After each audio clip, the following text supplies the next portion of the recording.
I'm at the site of Langkawi's most famous landmark, without a doubt. Langkawi. Lang means eagle, Kawi means reddish.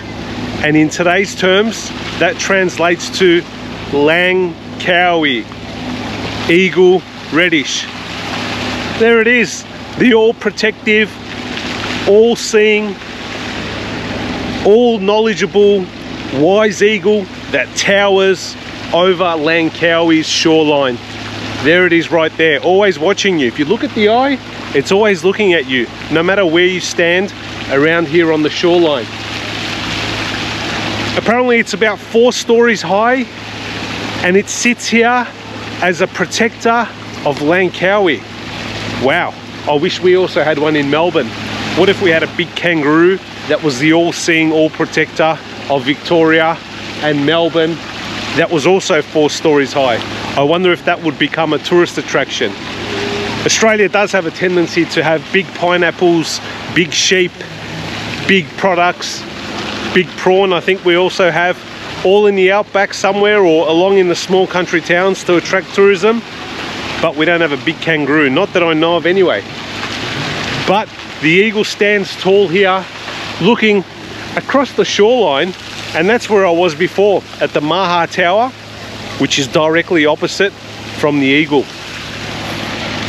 Not many people here. It's 4:30 in the afternoon. It's still pretty hot. It's getting very hot now during the day, so people have a tendency to come out at night. But I've been doing the rounds after the Maha Tower, and I've been looking and seeing what else I can see. I've been here before, but you cannot come to Kuah and not visit the eagle. There it is there, in all its glory. So what's the significance of the eagle, you might ask? Well, eagles are quite common here in Langkawi, and they're all over the place, and it's a big part of tourism. And as a result, the eagle has become a symbol of the island, and it helps brand Langkawi as a distinct island destination. Not a bad type of symbol to have to represent your island. You'll see it on government logos, you'll see it in tourism signs, you'll see it in souvenirs. The eagle is everywhere, and it's worked well. Eagles also convey power. It signals strength, alertness, and protection in local culture. So this eagle plays a big role and brings in the dollars.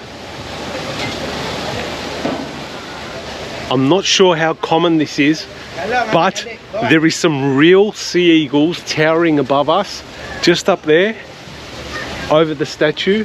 And this is quite symbolic actually, because I haven't seen these eagles fly near the shore before.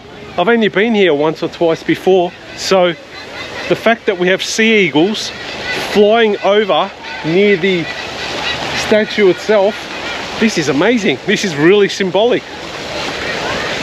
This has got to be very symbolic. We have a number of sea eagles flying around the statue, which is just behind me. This is quite symbolic because I haven't seen them fly around here before, and there was about 6 of them just towering, doing some circles around their big brother, which stands here on the shoreline. And this is really cool, seeing the statue and the real life eagles in play. Maybe these eagles are commonly found around here, and hence the reason why they've put the statue here. That could be one of the reasons. Or alternatively, we do have the port just over here behind me. The port is the area where people disembark from, commonly when they come here from islands like Koh Lipe in Thailand, and the mainland, such as Alostar and other ports along the west coast. And they disembark here, and as they disembark, I was under the impression that they put this eagle here to let them know that Big Brother, the big eagle, is watching them as they come to this island. So don't play up, be on your best behavior, or else this gentleman right here will swoop right in and take you away. Anyhow, whether this is a natural habitat for sea eagles in the area, or it's a symbolic meaning to show strength, pride, alertness to the tourists that turn up here at the port, this is a great spot for the eagle to be, and it's the first big thing, landmark you will see as you disembark from the port. If you don't come from the port, you'll see it from the other side as you come into Kuah, which is the administrative capital of Langkawi.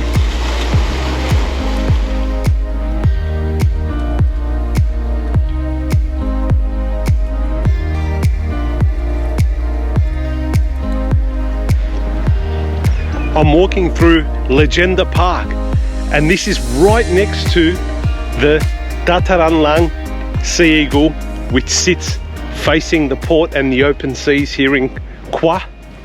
This park is really nice, and my advice to you is don't walk it during the day because it's too hot.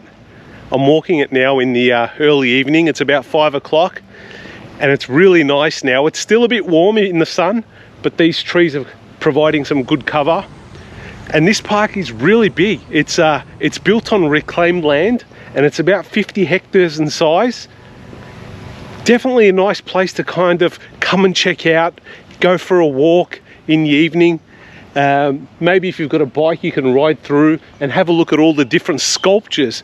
There's different statues, sculptures, and places of interest around in the park that you can have a look at, and they're all based on historical folklore stories from the island. So I've seen some interesting places and statues like of a fist, and you know, then you've got these other types of symbolism around in the park, and it's really nice, I must admit. But I just feel as though it's a little bit underutilized at the moment. There's not many people in here. You see the odd person walk through or ride their bike through, but I don't see any tourists here. I don't know why, because just over there is where the sea eagle is, and the tourists don't even really come through here. I've seen the odd person, you know, the odd couple walk through, but oh, look, I'm walking through here because I need to walk through here to go back to my hotel, and I don't want to catch a grab. I can't be bothered. So I thought I'd walk along the shoreline, which is just here to my right, walk through the park, cover anything to see if I make sure that I haven't missed anything. And it's also a bit of exercise. So this is the reason why I'm walking through here, but I believe that they can do a little bit more in here in order to attract people to come in here, because it's a great space. If you're a little bit patient and not as loud as me, you'll see different types of wildlife in the park. You'll see some hornbills, monkeys, squirrels, possibly a few other types of animals. They're the only ones I've seen so far, but you got to be quiet and you got to look up into the trees and you'll start seeing them. So it's pretty cool in that sense. It's been a long day actually. I've been on the road the whole day, out and about. I'm going to head back to my hotel now because tomorrow I have another busy day. Always look up, make sure that there's no coconuts that are going to fall on your head. That's really important. Or any types of animals that are going to jump on your head, maybe like the monkeys. There's a nice little beach over there with sand. I'll show you that in a minute once I get there. But Kuah, this is where I am at the moment. I won't lie to you, it is a quiet place. It's not as happening as Pantai Chenang. So if you do come here, you got to be prepared for the quiet life. You got to do the quiet life activities. I quite like this area. I quite like Kuah. I feel as though it's a little bit more cultural than Pantai Chenang. Pantai Chenang is very touristy, if we should use that word. But here, I'd say there's more locals here, more local places to go to and eat. They're starting to put in some tourist attractions like the Maha Tower and these types of places, and that's fine. I can see that the strategy is to pull people in this direction, but it's still very local, the way I like it. Let's check out this little beach. I must say, not many people on this beach here, just a few people walking past and having a look or going for a walk or a jog in Legenda Park, but that's okay. It's nice and quiet, so if you want to move away from all the noise and just spend a few moments gathering your thoughts and looking out into the beautiful Andaman Beach, this could be the place right here on the waterfront in Legenda Park.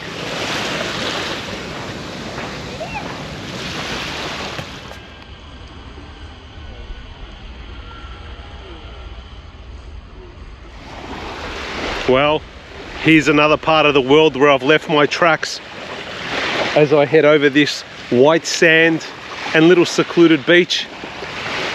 I'm going to wrap up my video for today. That's it. It's been a long day. I hope you've enjoyed my tour of Kedah. Stick with me as we travel through Langkawi. The trip isn't over yet. We need to get through Langkawi and then we're moving on to other exciting destinations as well, but that's a little bit down the pipeline still. Don't forget to like, share and subscribe to my channel. And as always, a big adios from your friend, the Hassmeister.